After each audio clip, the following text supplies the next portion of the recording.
back to another video. If you're new here, my name's Emma, and if you're not new here, the long-awaited updated bookshelf tour is finally here. If you've been following along in a lot of my recent videos, you may have noticed that my setup has changed from what it used to be, and I also just moved into a new apartment with my fiance about a month ago. If you'd be interested in watching a full moving vlog, I do have that up on my channel currently, and I'll link it to this video up here somewhere. And while I am gonna wait to do a full apartment tour, I did want to go ahead and film my updated bookshelf tour because I'm just so excited with the way it turned out. I'm obsessed with this space. So we're in a 2-bedroom apartment, but we decided to make the guest room an office/library. So I'll be showing you guys all of the bookshelves as well as the rest of the room and how we have it set up and decorated. I obviously use this room to store all of my books, film my videos, but I also work from home. So I work in here, and then occasionally Bryce works from home and he works in here. So this room is kind of a catch-all for a bunch of different purposes. But we're gonna start off with the bookshelf behind me and work our way around the room.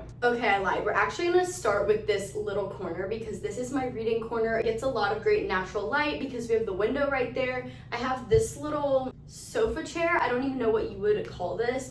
It's so comfy. I love to cuddle up right here and read my books. I have my Toothless from How to Train Your Dragon pillow pet that 2 of my best friends got for me because I'm obsessed with How to Train Your Dragon. And then behind me in this corner, I kind of have a collage of different photos and art, and then obviously a little light so that I can see when I'm reading. Back here, some of these are like prints related to books. Like I have a Crescent City one, a Throne of Glass one, and an ACOTAR one, and I'll link it in the description below if anyone would be interested in checking out that shop. I can't remember the name of it right now, but they have so many cute bookish prints. I have a lot of different photos of just me with my friends or Bryce and I together. And then over here, it's kind of hard to see, but I just have a little baby neon sign that says "The world is yours," as well as this lamp that's also a wax melter. I was gonna stand, but I feel like it's easier to just walk you guys through everything if I'm sitting on the floor. But for the most part, I tried to organize these shelves by genre and like age range. It's not perfect, but it works.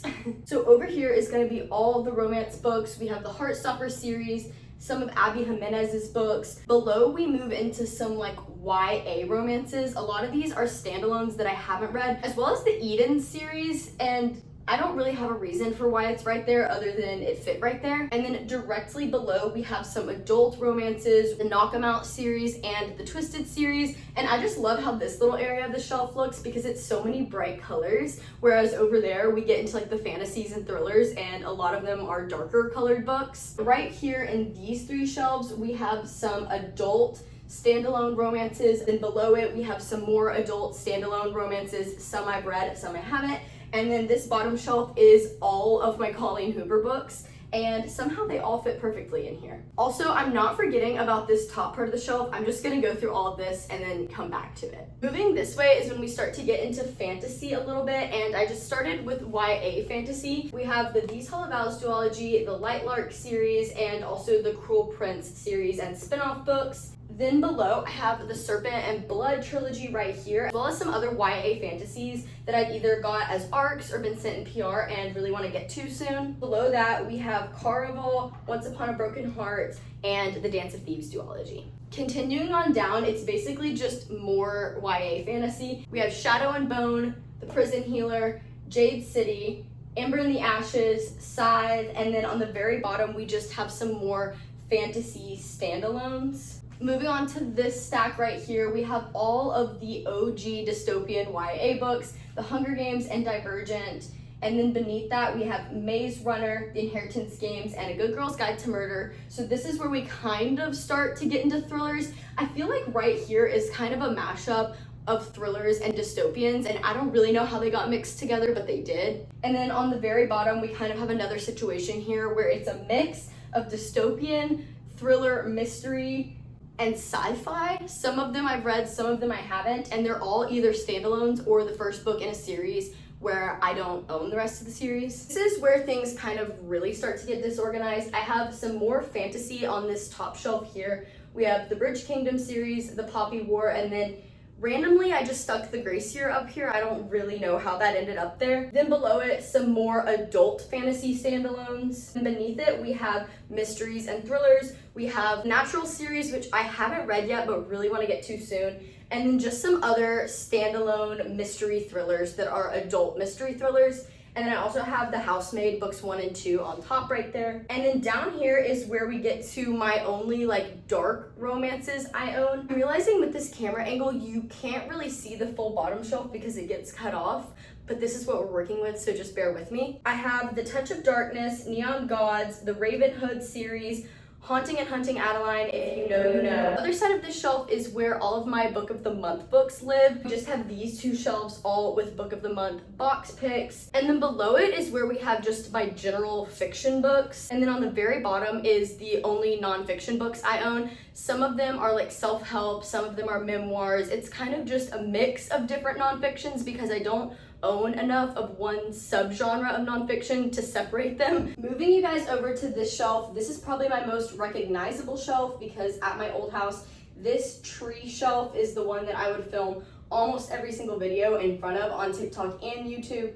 This is also the shelf I used to have color coordinated, but since then have switched it up. And this I like to refer to as my shrine shelf because I decided to put all of my top favorite series on this shelf. So on this shelf right here, we have books 1 through 3 of Harry Potter, but these are the pop-up like collectible editions. They're beautiful, so I wanted to be able to display them. And then I just have some other Harry Potter trinkets sitting up here. Directly beside it, we have all of my OG copies of the Harry Potter series that I've had since I was like 7 or 8 years old. In my last bookshelf tour video, I talked about how these dust jackets I have on here are actually from Nerdy Ink.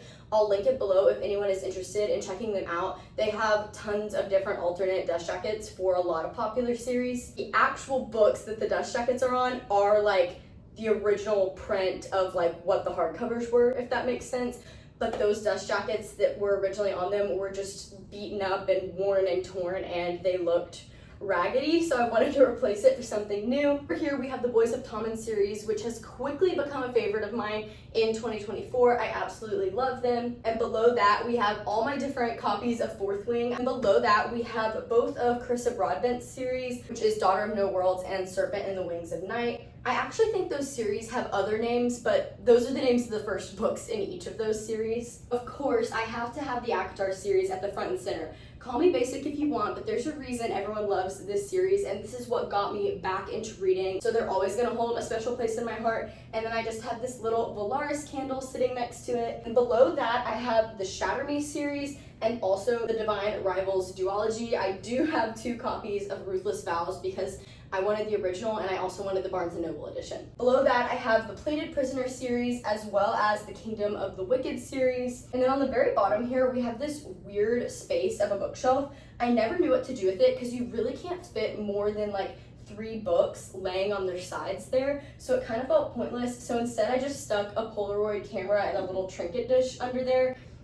I just wanted to fill the space and didn't really know how else to do it. And moving to the far side of the shelf, you can't really see from the angle I have you guys at, but I have the entire Throne of Glass series. One day I will have the new version of them, the new covers. But for now, I have the ugly, in my opinion, old covers. I still love these books so much and want to show them off. Below that, we have the Crescent City series. Down here, I have the From Blood and Ash series. This is actually a series that I like quit reading. So I made it to the 5th book and then I never continued on with it or the prequel series. And I probably won't ever continue on with this series just because it's been so long since I read it, but I still absolutely loved it. And this was one of the first fantasy series I read after ACOTAR that kept me kind of going with reading and that I fell in love with. On this very bottom shelf here, I have the Red Rising series. I don't have books 1 or 2 here right now because I'm lending them to my dad to read, but this is another one of my new favorite series that I found in 2024 and I absolutely love it. Now to take you guys across the top of the shelf, there's really not a way for me to be in this camera angle and talk to you guys at the same time. I have some of my other favorite series on display up here. So I have the Magnolia Parks universe. That's another series I got into in 2024 and I'm so glad that I did. And then next to it, I have the books that are out so far in the Powerless series. Over here, I just have my illustrated edition of Harry Potter and the Order of the Phoenix. I do have books 1 through 4 of the illustrated editions. They're just not here right now. And then obviously I have some like other decor items, but I'm not gonna walk you all through all of that. I have the Six of Crows duology, which in my opinion is significantly better than the rest of the books in the Grishaverse, but I do have the Shadow and Bone trilogy right under there, so they're still kind of near each other. And then this right here is just all the classics I own. Some are modern classics, some are some of the most famous classics of all time, and I'm obsessed with my special edition copies of Little Women and Emma. I think they're so beautiful. And then right on top of this shelf, I had to showcase all my Emily Henry books because I love all of them so much, and I just thought all the colors looked so pretty together. Then I have my Harry Potter Mirror of Erised sitting right beside it.